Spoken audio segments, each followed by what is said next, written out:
Good evening, ladies and gentlemen. This is Irwin Allen speaking from Hollywood, California, and bringing you the top Hollywood news stories of the day. First, page 1, column 1. Dateline, Hollywood. Hollywood had itself a slight heart attack when word hit the wires that Betty Hutton had collapsed as a result of food poisoning.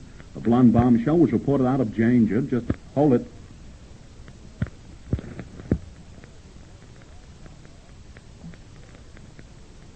Sure. That's right. Why, certainly. We'll vote for Roger Jessup, vote for Roger Jessup, vote for Roger Jessup. For mayor of L.A., his friends are everywhere. He's always fair and square. He'll make a bang-up mayor. We'll vote for Roger, yay. Yuppity, yuppity, yuppity, yuppity, yuppity, yuppity, yup.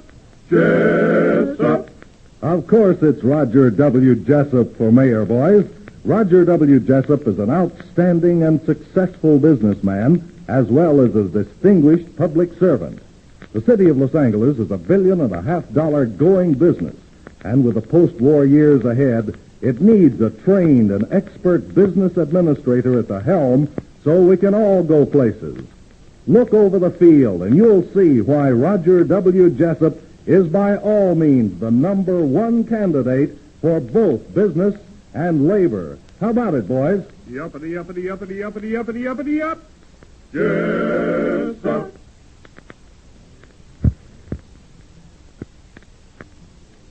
Sure. That's right. Why, certainly.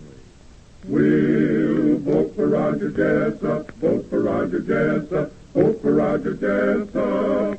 For mayor of L.A., his friends are everywhere. He's always fair and square. He'll make a bang-up mayor. We'll vote for Roger, yay. Yuppity, yuppity, yuppity, yuppity, yuppity, yuppity, yup.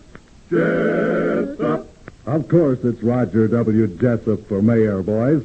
Roger W. Jessup is an outstanding and successful businessman, as well as a distinguished public servant.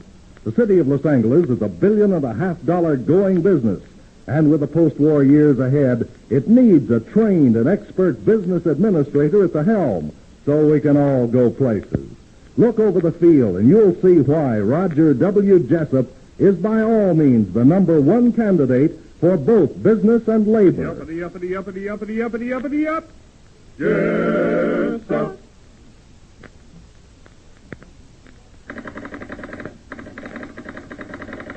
Good evening, ladies and gentlemen. This is Irwin Allen speaking from Hollywood, California, and bringing you the top Hollywood news stories of the day.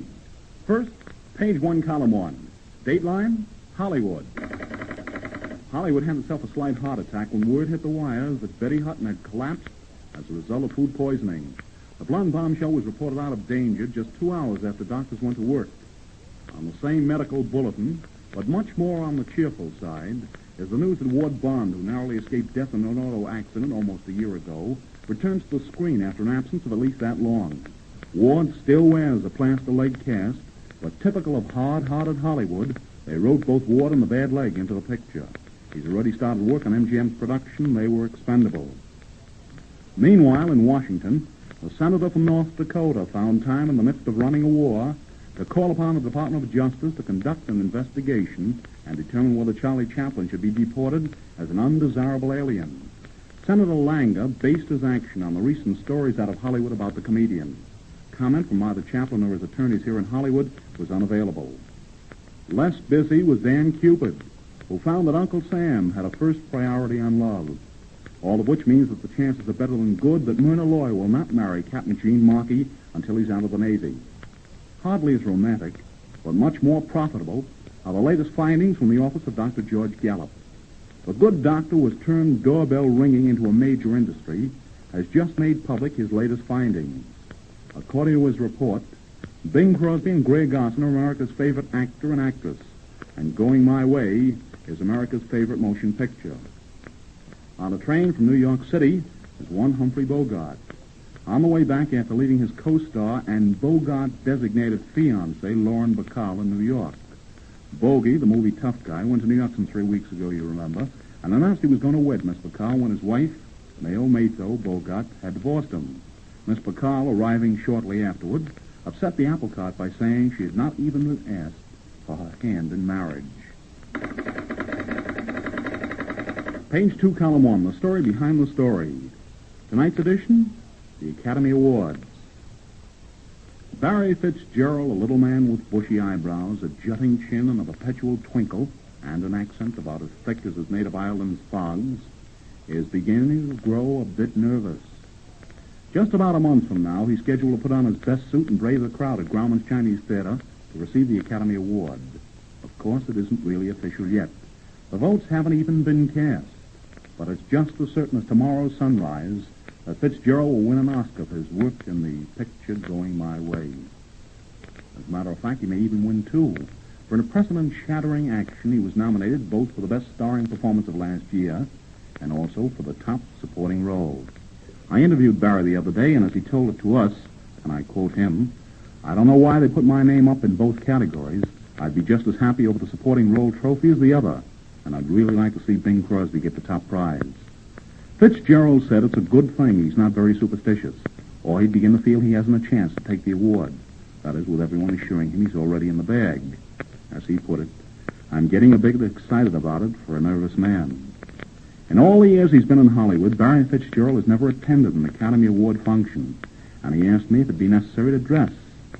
He was very much relieved to hear that it just wouldn't be necessary.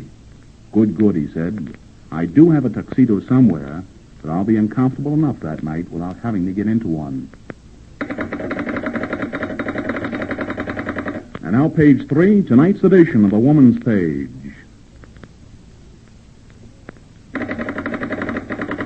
Page 4, Hollywood's daily dose of hysterical hijinks.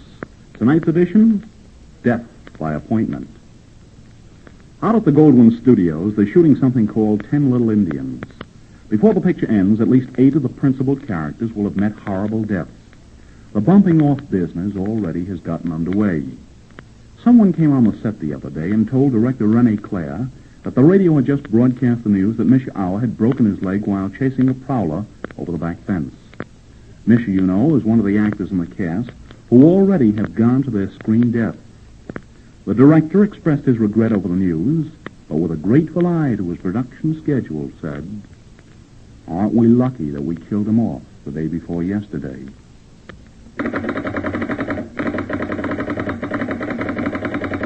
Page 4, column 1, Shooting Stars. Tonight's edition, George Tobias. Hollywood's handsome heroes may be a joy, but not forever.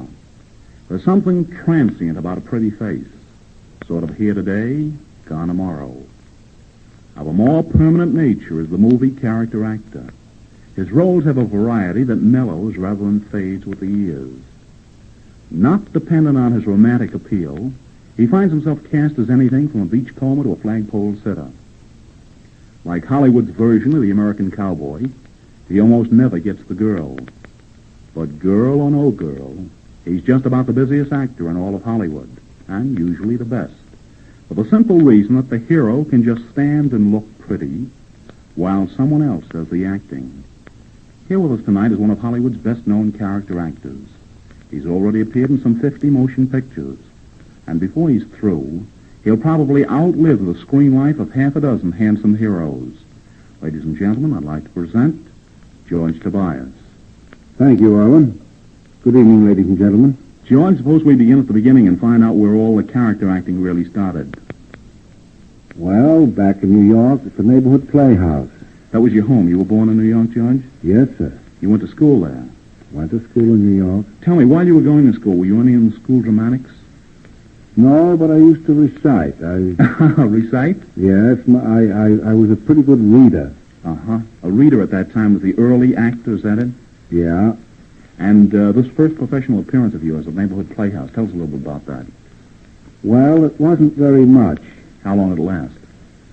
It lasted about 6 weeks. It was practically a walk-on. It was kind of a little bit that I prepared for about 3 weeks in advance. In makeup, I was supposed to be a sea captain. And, Yeah. You were sea captain in one of the plays, is that it? yes, it was in a play of John Galsworthy. It was called The Mob. And all I had to do was just walk across the stage, look at a poster, and then take the clay pipe out of my mouth. No lines? No lines at all, just pantomime. That was really I got a response from the audience. You Quite did? a feeling. I bet it was, George. And tell us, in that neighborhood playhouse, was that the time that you met some of Hollywood's people out there? Well, the only one that I know of that is here now is Henry O'Neill. He's a very fine actor, too, isn't he? Wonderful actor. Uh-huh. And what about Louis Waldheim, one of your idols, I believe? Yes, he was one of my idols. He was the greatest man I ever knew. Mm-hmm. I went to the Provincetown Theater after I left the neighborhood playhouse, went into a play called The Hairy Ape by Eugene O'Neill, which Mr. Waldheim played the lead in. Uh-huh. And then later on, we did What Price Glory together. Mm-hmm. He taught you a lot of little tricks about the theater, didn't he? Well, he didn't teach me any tricks about the theater. He had quite a bit to learn himself at the time. He began late in life.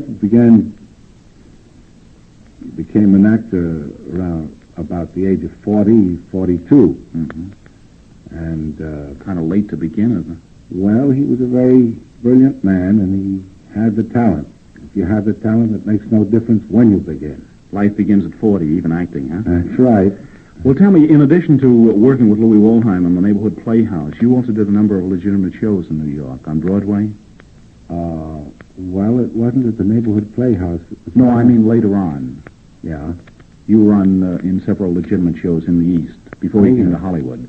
Well, I was on the stage for about almost 20 years. Well, that's a nice short time, isn't it?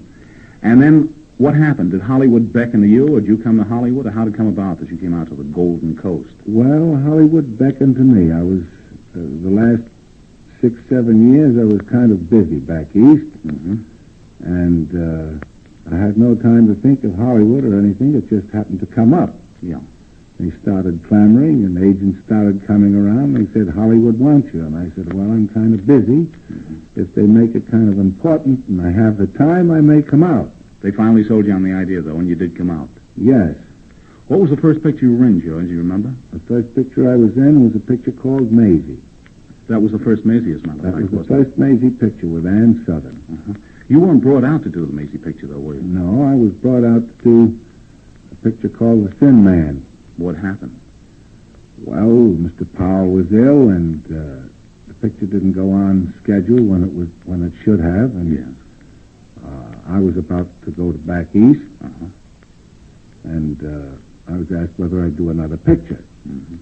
And the Maisie picture was suggested to me, and I immediately went to my agent and said, should I do this Maisie picture? It's a B picture, it's not an A. Mm-hmm.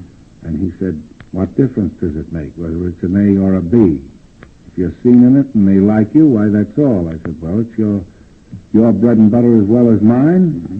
What do you say? And he told me to take the picture. Well, the picture turned out to be an A picture. Sometimes the B's are better than the A's, aren't they? Sometimes they are. Many times they George, since that time, you've appeared in some 40 to 50 motion pictures. What are some of the late ones?